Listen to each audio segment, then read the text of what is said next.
think yawning means you're just tired or bored. Not so fast. Let's bust that myth.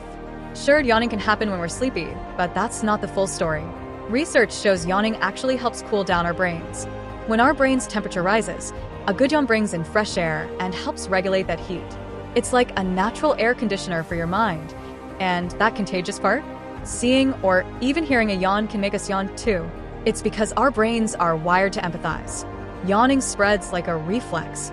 So next time you yawn, remember, it's not just sleepiness or boredom. Your brain might just need to cool down.